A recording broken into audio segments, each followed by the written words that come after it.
Now, here's a question for you. How young is too young to own a smartphone? Research from the regulator Ofcom has found that nearly a quarter of children aged between 5 and 7 in the UK have their own smartphones, with access to things like games, apps and social media. And they are using social media more, with nearly 2 in 5 of that age group now saying that they have accounts. It's up nearly 10% on the year before. The most popular app, well, that's WhatsApp, followed by TikTok and then Instagram. That's despite the minimum age of those apps being 13.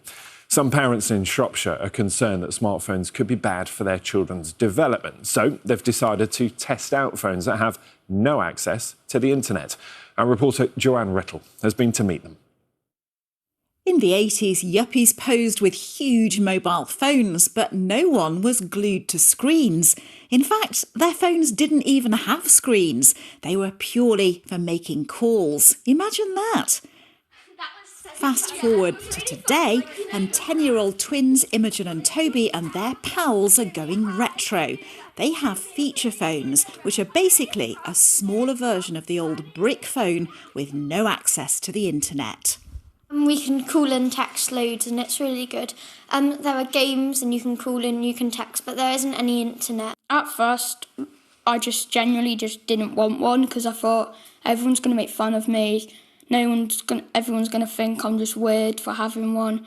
At first I was a bit really angry at Mum, but now I'm really like it, as now basically all my friends have one. When I found out that my friends got one, that made me happy because I knew I could.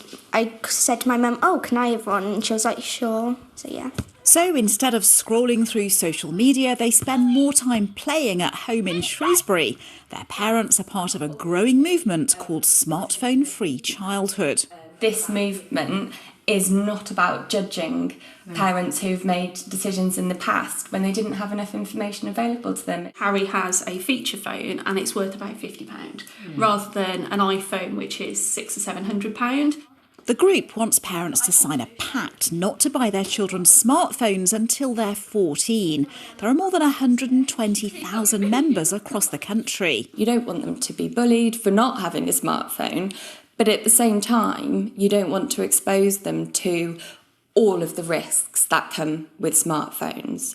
It's the exposure to harmful content. It's the addictive element of smartphones. The children here are happy with their internet-free phones, but Tess admits their reaction wasn't great initially. Because nobody else had a feature phone at that time, and it was, "Mum, it's not fair." Her hope is that simpler phones will become a social norm for children under 14. Joanne Rittall, BBC News.